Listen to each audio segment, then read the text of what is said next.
नमस्कार दोस्तों, welcome to my YouTube channel Guru take.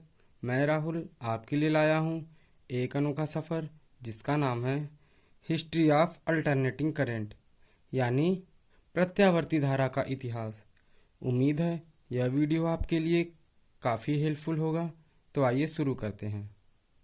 दोस्तों, एसी की खोज अचानक से नहीं हुई, बल्कि यह हजारों सालों के क्रमिक विकास का परिणाम है। अपने शुरुआती दिनों में यह लोगों के लिए एक आश्चर्य व कौतूहल का केंद्र हुआ करता था। चार्ज पार्टिकल के विषय में पहली परिकल्पना 600 बीसी में, यानी ईसा मसीह के 600 साल पहले, एक एंशिएंट ग्रीक के प्रसिद्ध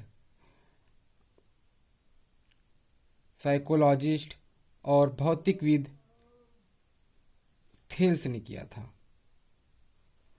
उन्होंने अपनी परिकल्पना में पाया कि जब किसी दो पदार्थ यानी फर और अंबर को आपस में रगड़ा जाए तो उनमें एक दूसरे को आकर्षित करने का गुण आ जाता है। चूंकि इस प्रकार के आवेश को हम एक स्थान से दूसरे स्थान तक स्थानांतरित नहीं कर सकते थे, इसलिए इसे स्टैटिक इलेक्ट्रिसिटी का नाम दिया गया। इसलिए इस प्रकार के आवेश को स्टैटिक इलेक्ट्रिसिटी का नाम दिया गया, क्योंकि हम इसे एक स्थान से दूसरे स्थान तक स्थानांतरित नहीं कर सकते थे। उसके बाद 1600 में एक अंग्रेज भौतिकविद विलियम गिलबर्ट ने दो पदार्थों को आपस में रगड़ने से जो उत्पन्न फोर्स होता है उसको एक्सप्लेन करने के लिए एक वर्ड का यूज़ किया। उस वर्ड का नाम था इलेक्ट्रिक्स। यानी विलियम गिलबर्ट जो थे, उन्होंने दो पदार्थों के रगड़ने से जो बल उत्पन्न होता है उस बल को एक्सप्लेन करने के लिए उन्होंने इलेक्ट्रिक्स शब्द का यूज़ किया था। उसके कुछ ही सालों बाद थॉमस ब्राउन, उन्होंने जो विलियम गिलबर्ट का वर्क था उसको इन्वेस्टिगेट करते समय उन्होंने सबसे पहले इलेक्ट्रिसिटी शब्द का यूज़ किया। यानी दोस्तों, थॉमस ब्राउन ऐसे शख्स वो पहले इंसान थे जिन्होंने सबसे पहले इलेक्ट्रिसिटी शब्द का यूज़ किया था। उस समय के लोगों का मानना था कि आकाशीय वैद्युत स्पार्क और स्टैटिक इलेक्ट्रिक स्पार्क अलग अलग होते हैं। इस तथ्य की सत्यता के प्रामाणिकता के लिए सन 1752 में बेन फ्रैंकलिन ने एक एक्सपेरिमेंट किया। दोस्तों, इस एक्सपेरिमेंट का नाम था अ काइट, अ की, अ स्टॉर्म, यानी एक पतंग, एक चाबी और एक तूफान। इसके लिए उन्होंने एक चालक पतंग को एक चालक धागे की सहायता से बांधा तथा उसके दूसरे छोर पे चालक धागे से एक की को बांधा। उन्होंने इस पतंग को तेज तूफान के समय आकाश में उड़ाया। जब आकाशीय वैद्युत हुई तब पतंग के द्वारा चालक तार से होते हुए वैद्युत आवेश की तक आ गया, जिससे बेन फ्रैंकलिन को एक वैद्युत का झटका लगा। इससे उन्होंने सिद्ध किया कि आकाशीय वैद्युत और स्थैतिक विद्युत सेम है। इस प्रकार के इस आविष्कार के क्षेत्र में अपना महत्वपूर्ण योगदान सन 1800 में एक इटालियन भौतिकविद एल्सेंड्रो वोल्टा ने किया था।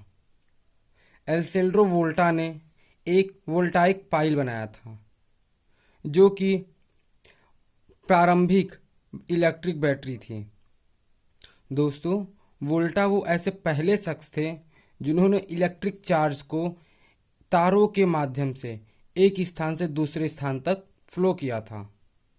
उन समय उन्होंने जो वैद्युत का स्थानांतरण किया था वह एक डीसी सप्लाई थी, जिसके लिए उन्होंने पॉजिटिवली और निगेटिवली दो प्रकार के चार्ज कैरियर कंडक्टर तारों का उपयोग किया था।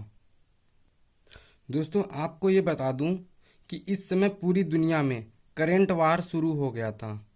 सारी दुनिया के साइंटिस्ट नए नए इनोवेशन के थ्रू इस गुत्थी को सुलझाने में लगे हुए थे कि कौन सबसे पहले सारी दुनिया को नए प्रकार की एनर्जी यानी वैद्युत से उन्हें परिचित कराएगा। एलेसेंड्रो वोल्टा के द्वारा डीसी सप्लाई के खोजे जाने तथा उसके संचरण के बाद पूरी दुनिया को एक नए प्रकार की ऊर्जा का ज्ञान हुआ। इस खोज में एक क्रांतिकारी परिवर्तन सन 1831 में माइकल फैराडे के इलेक्ट्रोमैग्नेटिक इंडक्शन लॉ या नियम के बाद आया। दोस्तों, इसी साल 1831 में ही स्वतंत्र रूप से जोसेफ हेनरी ने भी इलेक्ट्रोमैग्नेटिक इंडक्शन का लॉ दिया था, परंतु माइकल फैराडे ने इस लॉ को पहले पेटेंट कराया था। इसलिए हम इलेक्ट्रोमैग्नेटिक इंडक्शन लॉ के लिए माइकल फैराडे को जानते हैं तथा इस लॉ को 1845 ईस्वी में न्यूमैन ने मैथमेटिकल रूप दिया था। माइकल फैराडे ने एक वर्किंग मॉडल दिया था इलेक्ट्रिक डायनेमो का, जिसे हम क्रूड पावर जनरेटर के नाम से भी जानते हैं।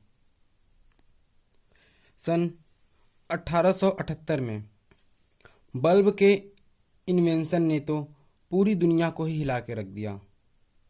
उस समय बल्ब इनकैंडेसेंट फिलामेंट के बल्ब का इन्वेंशन किया गया था।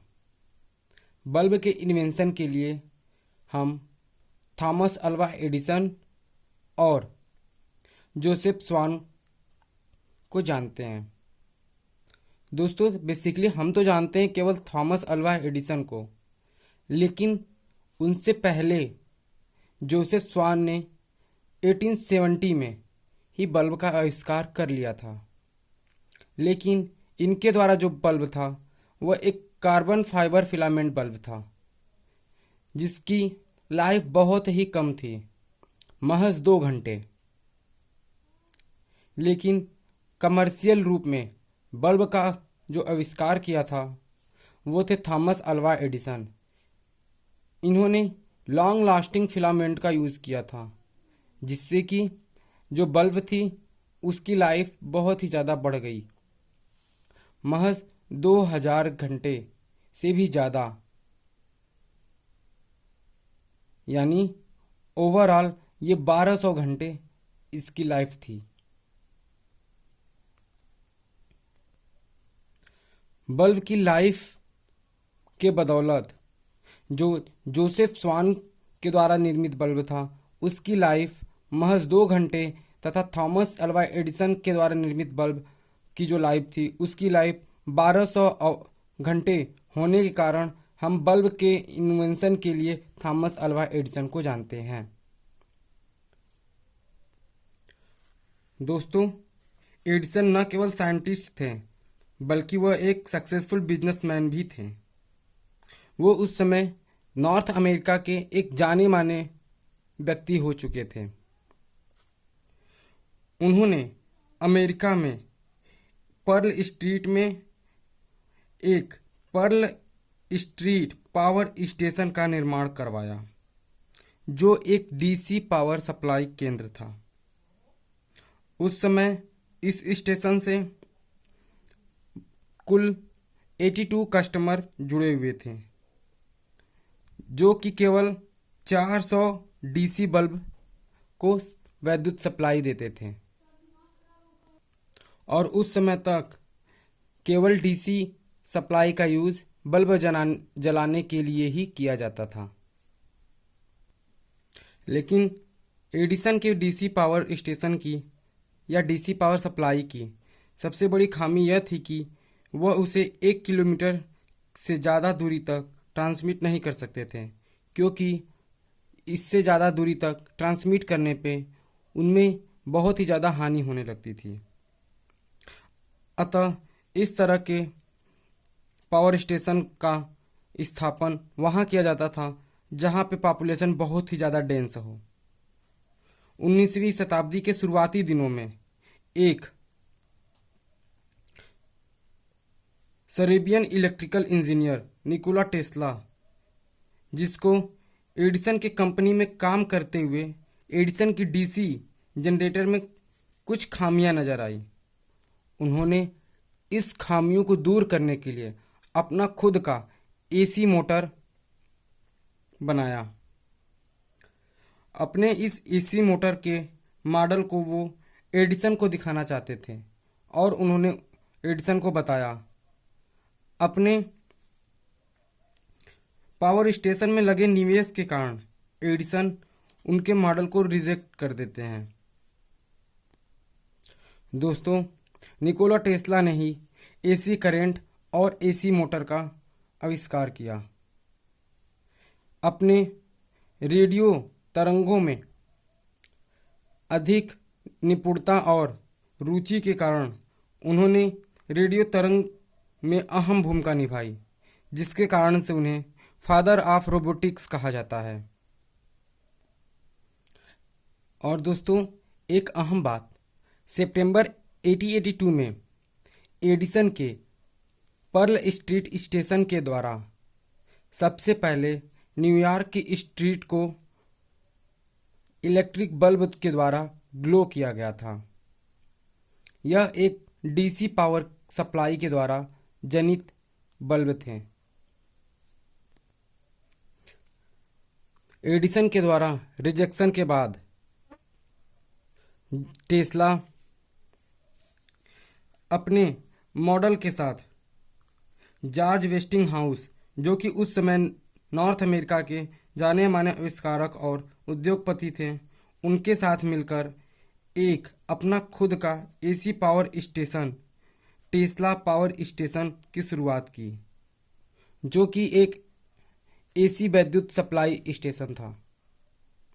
वह उस समय वहाँ के लोगों को कम दरों पर विद्युत की आपूर्ति कर रहे थे। निकोला टेस्ला और जॉर्ज वेस्टिंग हाउस ने मिलकर अमेरिका के नागरा फॉल पे दुनिया का सबसे पहला एसी पावर स्टेशन, जिसका नाम था आदम पावर स्टेशन, खोला तथा ट्रांसफार्मर के आविष्कार के बाद अमेरिका के अधिकांश हिस्सों में टेस्ला की कंपनी एसी पावर सप्लाई करने लगी। उस समय विलियम स्टैनले, जो कि जॉर्ज वेस्टिंग हाउस के लिए सबसे पहले कमर्शियल ट्रांसफार्मर को बिल्डअप किया था, जिसके बाद टेस्ला की कंपनी अधिकांश हिस्सों में एसी की सप्लाई करने लगी। दोस्तों, ट्रांसफार्मर के इन्वेंशन के लिए हम 3 वैज्ञानिकों को जानते हैं। पहला था ऑटो ब्लाथी, दूसरा मिक्सा डेरी, तीसरा करोली जिपरनाश्की। ये जो तीनों वैज्ञानिक थे वो ऑस्ट्रो हंगेरियन थे।